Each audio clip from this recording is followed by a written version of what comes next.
Assalamualaikum warahmatullahi wabarakatuh. Apa kabar sobat pemerhati sosial? Jumpa lagi ya. Kali ini saya akan men-share info tentang program Pejuang Muda. Apa sih Pejuang Muda itu dan kenapa harus ada? Apakah tenaga pendamping sosial yang sudah ada ini masih kurang? Nah, mari simak penjelasan lengkap detail dari Bu Mensos, Bu Tri Risma hari ini tentang program Pejuang Muda tersebut. Selamat menyimak. Jadi ide awal dari Pejuang Muda ini awalnya sebelumnya adalah saat itu karena banyaknya keluhan terhadap data tentang data DTKS, tentang data kemiskinan yang ada di Kementerian Sosial. Kemudian saat itu sebetulnya maksudnya saat itu waktu itu saya meminta izin ke Mendikbud untuk bagaimana kita bisa mengajak perguruan tinggi untuk ikut bergabung dalam program perbaikan data ini. Tapi yang terjadi saat kemudian kita diskusi dengan Pak Mendikbud, ternyata kemudian Pak Mendikbud menyampaikan bahwa ada program Kampus Merdeka, di mana para mahasiswa diberikan kuliah 21 semester dengan program-program tertentu 20 SKS untuk satu semester, di mana mahasiswa diberikan fasilitas untuk mereka bisa bereksperience di lapangan secara langsung. Dan alhamdulillah kemudian saya menyambut baik ini karena sebetulnya juga sedang saya pikirkan adalah bagaimana mengentas kemiskinan yang ada di Indonesia ini secara cepat dan tepat tentunya. Selamat siang dari ada Pak Yandri, Ketua Komisi 8. Assalamualaikum Bapak. Dan Bapak sekalian, saya lanjut. Nah, kemudian dari situ kita mencoba bagaimana mengembangkan itu, karena saya sangat percaya bahwa program yang digagas oleh Kementerian Pendidikan dan Kebudayaan ini sangat bagus, karena saya memahami dan mengerti betul betapa pentingnya melatih mahasiswa secara langsung. Dia diterjunkan ke kawah Condro Timuko kalau di pewayangan. Dan akhirnya kita membuat konsep dan alhamdulillah sudah kita diskusikan, dan Pak Menteri Pak Mendikbud langsung saat itu menyetujuinya, sehingga kita bisa segera lakukan segera mungkin, karena ini waktu sudah sangat terbatas dan pendidikan semester ini sudah dimulai, sehingga kami harus mempercepat pelaksanaan ini. Mungkin saya bisa presentasikan sedikit tentang bagaimana konsep dari Pejuang Muda Kampus Merdeka ini akan dilaksanakan. Jadi kami mengambil pola, jadi ide daripada Pejuang Muda Kemensos ini adalah bagaimana melahirkan para mahasiswa-mahasiswa yang secara detail bisa memahami bagaimana kemiskinan itu terjadi dan bagaimana kemudian menyelesaikannya dengan mencari akar masalah itu. Nah, kemudian lanjut. Nah, kemudian dengan kerjasama dengan Kemendikbudristek yaitu kita membuat program 20 SKS untuk satu semester. Kemudian bekerja sama dengan Kementerian Sosial yang nanti kami akan bekerja sama. Nah, kemudian lanjut. Jadi mahasiswa nanti diharapkan mereka tadi sudah saya sampaikan akan turun langsung ke daerah yang membutuhkan bantuan dengan belajar bagaimana memahami tentang bagaimana kondisi masyarakat setempat, baik meliputi apa yang terjadi, kenapa penyebab kemiskinan, kemudian bagaimana itu bisa terjadi, dan kemudian sekaligus nanti kemudian bagaimana memecahkan masalah di situ, merancang program untuk memecahkan masalah di situ. Nah, mahasiswa juga akan diberikan dana untuk bagaimana mahasiswa akan menyiapkan program di situ bekerja sama dengan masyarakat dan tokoh-tokoh masyarakat serta tokoh adat dan lain-lain. Sekaligus kita ajarkan pura mahasiswa akan merancang digital campaign kalau misalkan dibutuhkan dukungan sosial, baik dana atau dukungan lainnya, kami akan memandu, kami bekerja sama dengan kita bisa untuk para mahasiswa ini bisa membuat digital campaign untuk programnya yang tentunya harus melalui izin dari Kemensos dan Kemendikbud. Nah, kemudian bagaimana yang kita lakukan adalah kita akan membuat saluran komunikasi, baik kami akan bantu akseskan dengan para YouTuber, kemudian podcast dan live IG dan influencer yang kami sudah banyak kenal yang juga ingin membantu program ini, sehingga nanti mahasiswa ini akan belajar juga mentransparankan programnya dan kemudian mentransparankan konsepnya, sekaligus mereka bisa mengkampanyekan. Dengan demikian kita harap yang selama ini misalkan mereka pinter, mereka cerdas, namun kemudian komunikasinya terhambat. Yang berikutnya adalah kita mencoba bagaimana memahami kondisi-kondisi saat ini real di Indonesia, yaitu di mana para mahasiswa ini bisa membuat campaign dengan program-program yang mereka susun dan mereka buat. Nah, prinsip programnya adalah fokus pada 5 program utama. Kemudian ada blended activity, jadi bisa offline dan online, karena kami mempunyai balai-balai yang ada di beberapa daerah yang nanti kita akan manfaatkan untuk kita bisa membuat program offline apabila diperlukan oleh mahasiswa, juga cara online yang kami akan pandu terus bersama Kemendikbud. Program 5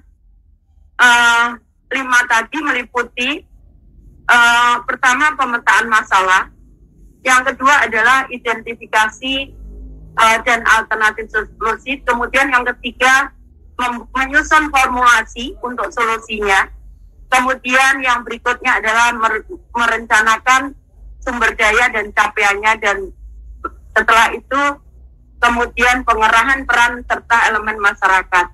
Jadi yang utama adalah lokasinya, itu adalah di daerah-daerah pasca bencana.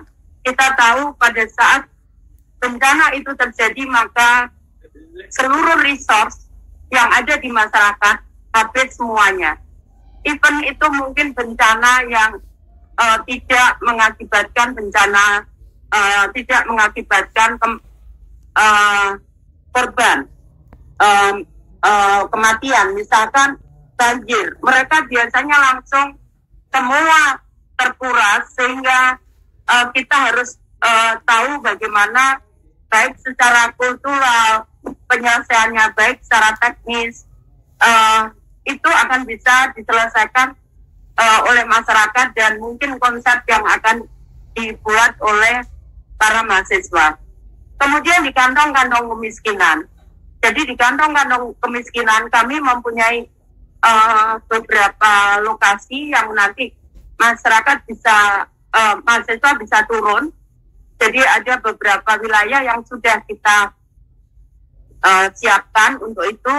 Namun kalau misalkan itu dipilih atau ada yang lain, kami mempersilahkan tentunya dengan kita bisa diskusikan. Kemudian di komunitas ada terpencil. Kita ketahui bahwa di Indonesia banyak sekali komunitas ada terpencil. Ini bukan karena culture saja, tapi memang wilayahnya sangat terpencil. Sehingga kita harus membuat solusi-solusi alternatif bagaimana misalkan bukan hanya aksesibilitas, tapi bahwa perkembangan-perkembangan itu bisa diketahui di komunitas-komunitas ini. Sebagai contoh, kemarin saya ke komunitas ada terpencil. Ternyata salah satu yang diminta oleh mereka adalah akses untuk fasilitas komunikasi. Jadi ternyata mereka membutuhkan itu di mana anak-anak mereka juga bisa sekolah. Nah, juga yang kedua yang kita sangat surprise di beberapa yang saya kunjungi di komunitas ada terpencil, mereka menginginkan anak mereka bisa sekolah.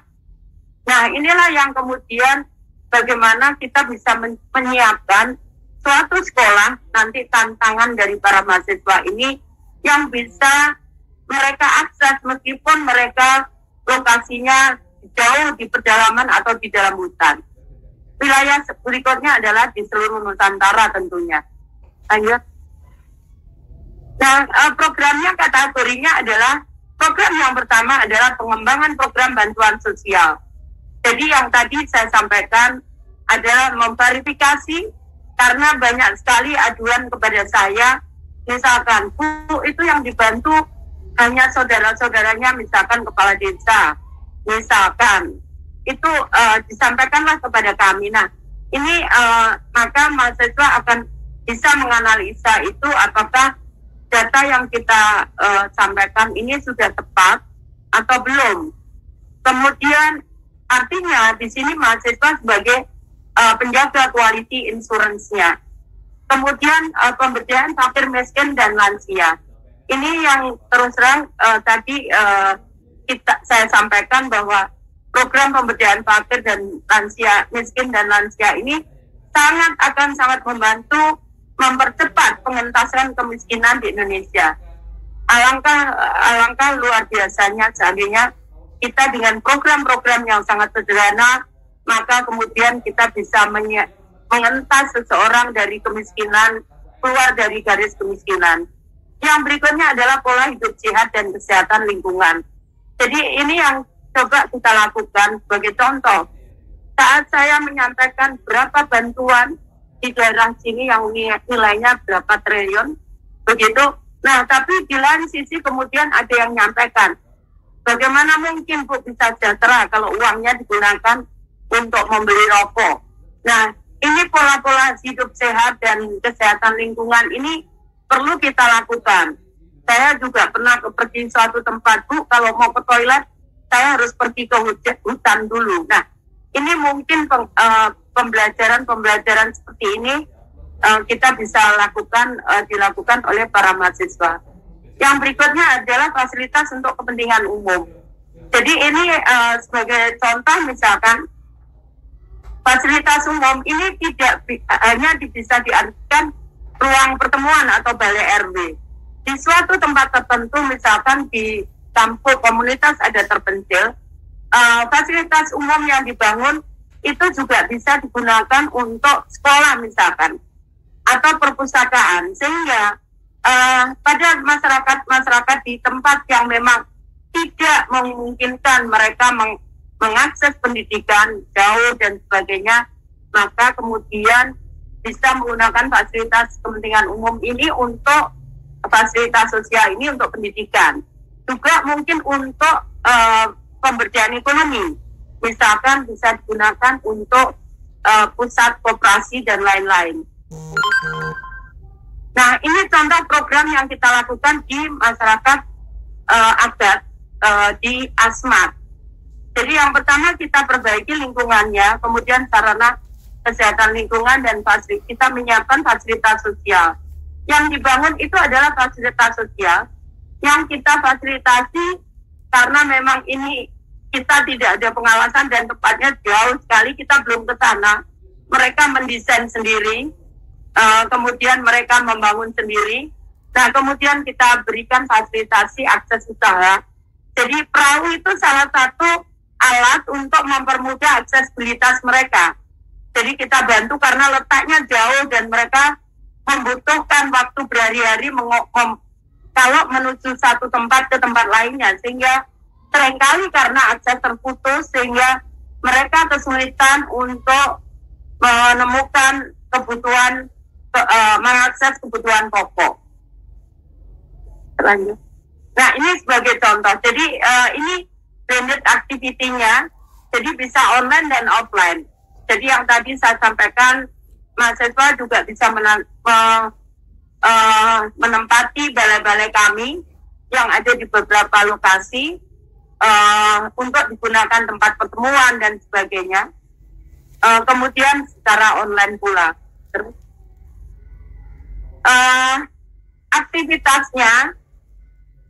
aktivitas offline-nya, jadi mahasiswa mulai mendaftar, kemudian memilih kategori program, kemudian magang di Kementerian Sosial sesuai dengan program yang diminati, kemudian langsung melakukan pemetaan karena waktunya sudah sangat terbatas, jadi kita harus lakukan gerak cepat.